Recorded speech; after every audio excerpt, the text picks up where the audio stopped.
Arab Bedouins' prophecy. From millennium past, there were two types of Arabs, city dwellers and Bedouins. Bedouins are nomads. They travel through the vast deserts and are constantly on the move.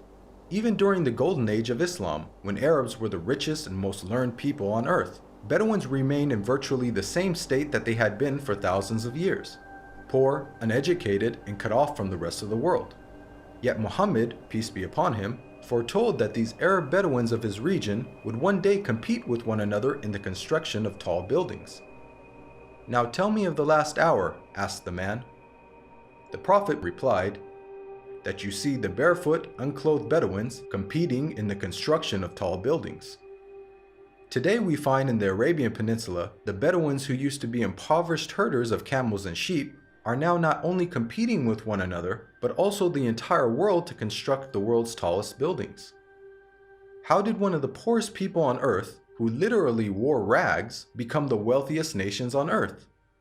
One thing that made this rapid change possible was the discovery of oil. The seemingly empty deserts of the Bedouins had it in abundance. They went from camels to Cadillacs in a single generation. The construction of tall buildings among the Arab Bedouins has even reached Mecca, Muhammad's city of birth. The last few decades have seen a massive surge in building construction in Mecca. The famous Mecca clock tower is currently the third tallest building in the world. In order for such construction to be possible, many of Mecca's ancient mountains had to be demolished in order to make room for the tall buildings that had sprung up. Amazingly, this is also something that Muhammad had foretold. He said, "The hour will not be established until the mountains are moved from their places." This tremendous feat of demolishing entire mountains has only been made possible in the 20th century with the advent of technology such as explosives. It's important to point out that Muhammad himself was a simple man and wanted other Muslims to maintain that simplicity. He did not like Muslims to be extravagant. So, if he wanted to will this prophecy to become true, he would have to encourage the Arabs to build tall buildings, yet he never did. Spread of sexual immorality and disease. Muhammad, peace be upon him, revealed that the Day of Judgment would not take place until sexual immorality had become so prevalent and normalized that it would begin to be carried out even in public places. He said, "The hour will not be established until people fornicate with each other in the road, just as donkeys fornicate." Today we live in a world where we are being constantly bombarded with explicit sexual imagery, be it in TV, film, or advertising. And with the advent of the internet, pornography has now become readily available at any time and any place. In fact, we are finding more and more stories in the news of people being arrested for having sex in public. And an interesting side note is that the Prophet Muhammad, peace be upon him, described what will be the consequences of such widespread sexual immorality. He said, "Never does sexual perversion become widespread and publicly known in certain people without them being overtaken by disease that never happened to their ancestors who came before them." The increase of sexual immorality has seen the emergence of previously unheard of diseases such as AIDS, just as the Prophet Muhammad had forewarned. A world steeped in interest.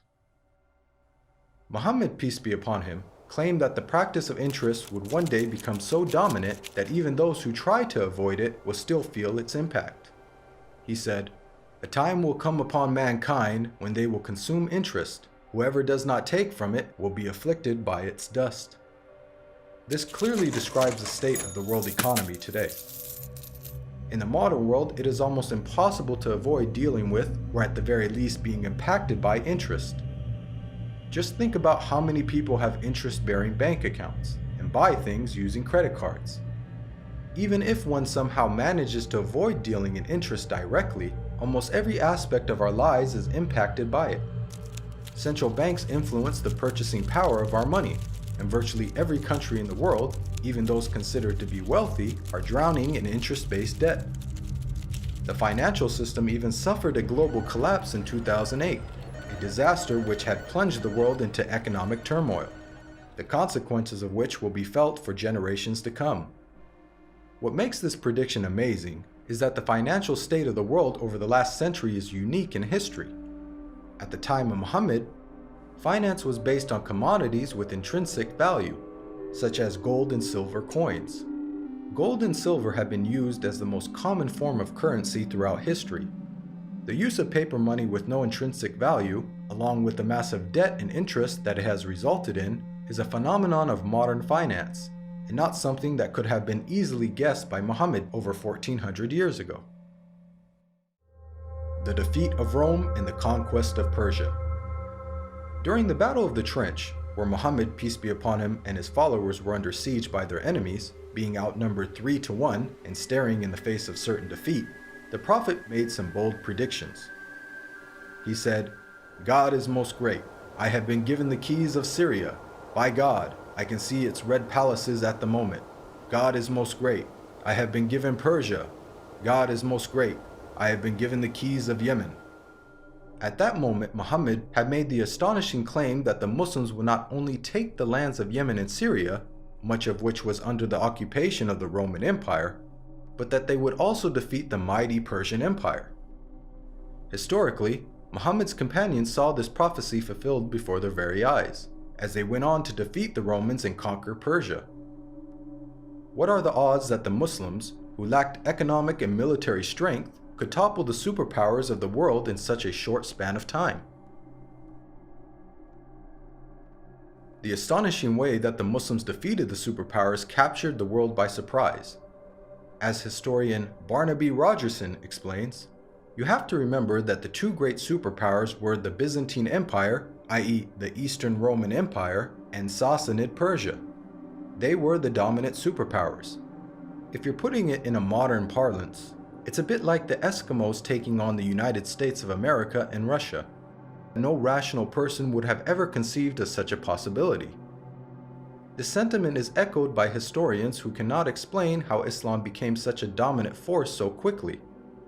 Professor of Byzantine Studies, Andrew Louth, wrote, "The speed with which the eastern provinces of the Byzantine Empire succumbed to the Arabs remains to be explained by historians." Prevalence of writing. Many of us take for granted the ability to read and write, and the abundance of books that are available in the modern age. However, for the people of the past, illiteracy was the norm, and books were very scarce. Muhammad, peace be upon him, was born into a society in which very few people could read or write. It is estimated that the number of people who were literate in his locality of Western Saudi Arabia did not exceed 17. Muhammad himself could not read or write. Against this backdrop, the Prophet Muhammad made the prediction that writing will one day become widespread among mankind. He said, "Ahead of the hour, the pen will prevail." The Arabic word used for pen here is qalam, which also carries the wider meaning of writing. This perfectly describes our world today, in which it is the norm for people to read and write, and there is an abundance of books, newspapers, and magazines. This has only been made possible thanks to 15th century technological advances, such as printing that took place over 800 years after Muhammad's prophecy. And with the advent of the internet, writing is spreading even more. Anybody with a computer or smartphone now has access to millions of books with just the click of a finger.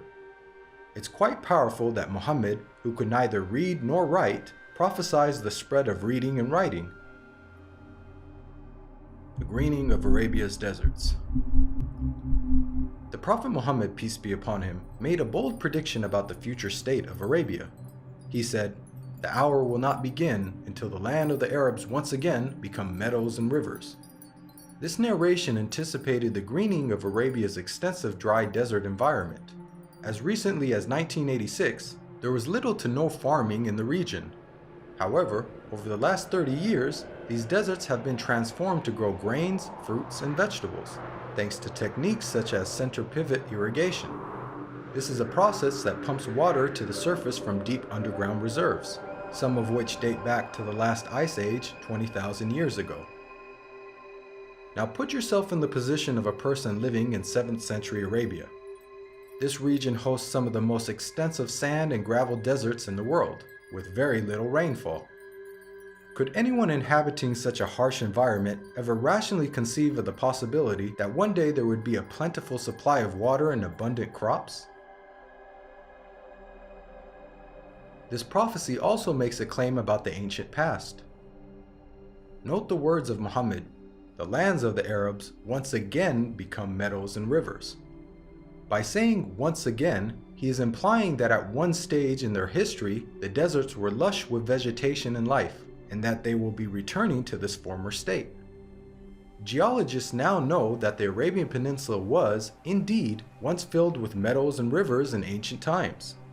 Modern archaeological discoveries have uncovered a number of fossils and conclude that once upon a time, the Arabian Peninsula was much greener and wetter, just as Muhammad had revealed.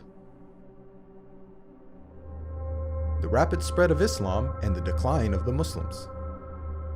Muhammad, peace be upon him, predicted that the Islamic civilization would reach both East and West. He said, "God folded the earth for me, and I saw its East and West, and the dominion of my nation will reach as far as the earth was folded for me." History bears witness to the fact that Islam spread rapidly, both East and West, just as Muhammad boldly had foretold. At the time, this was a geographic expansion the likes of which the world had never witnessed. The Islamic Empire was the largest the world had ever seen. The Prophet Muhammad not only informed us about the spectacular rise of the Muslims, he also foretold their decline. He said, "The nations will call each other and set upon you, just as diners set upon food."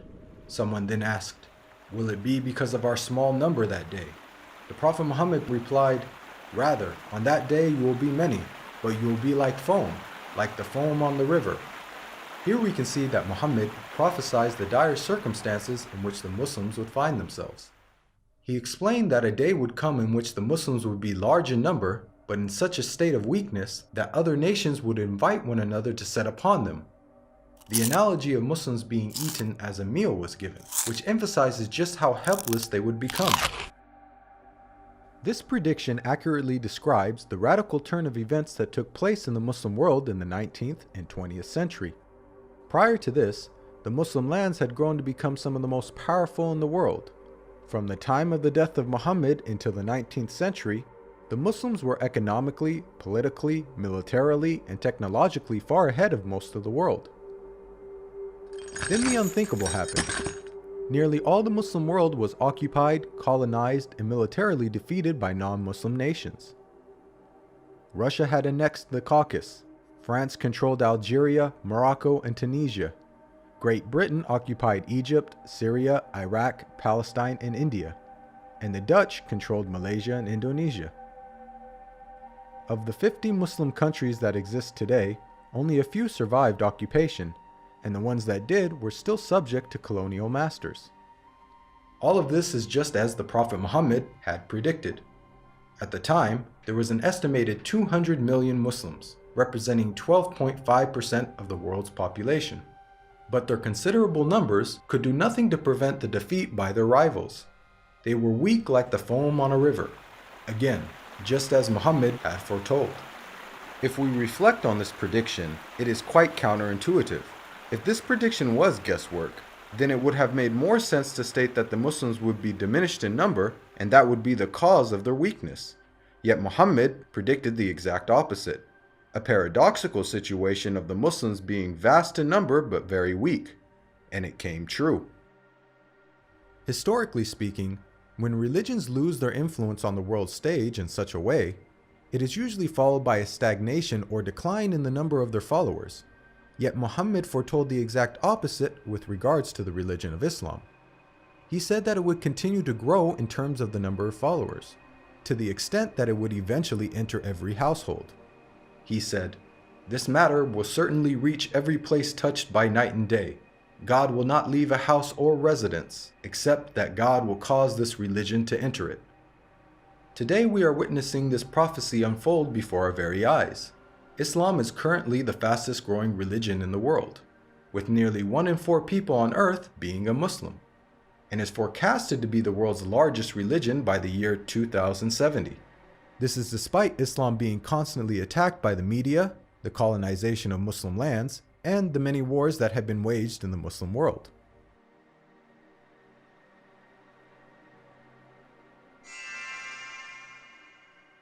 Even the name Muhammad has prophetic implications. It's an Arabic word that means the praised one. The Quran states how Muhammad's remembrance will be raised. We elevated your mention for you. Since this verse was revealed over 1400 years ago, the Prophet Muhammad, peace be upon him, has been the most praised person in history. Today, not a second goes by without a minaret somewhere in the world publicly proclaiming the time for prayer and saying, أشهد أن محمدًا رسول الله. I bear witness that Muhammad is the messenger of God. أشهد أن محمدًا رسول الله.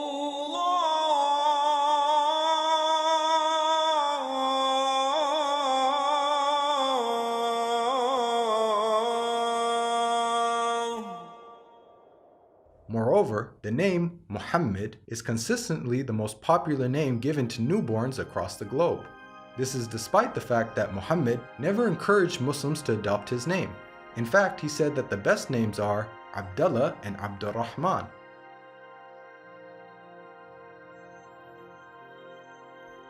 Now, we've analyzed a number of the Prophet Muhammad's prophecies, which were made over 1400 years ago, and have seen how he has accurately foretold many things.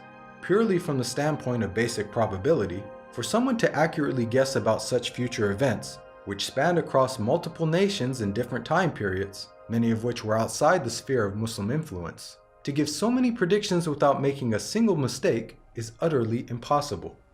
Today, millions of people believe in false prophets and follow false systems for guidance in life.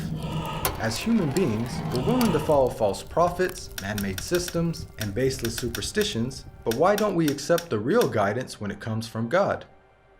God empowered the Prophet Muhammad with accurate prophecies as a way for us to distinguish the true prophets from the false. Truth has now arrived, and falsehood perished, for falsehood is, by its nature, bound to perish. This video is based on the book, The Forbidden Prophecies. To learn more about the evidences for Muhammad's prophethood, please download your free copy of the book at the link below.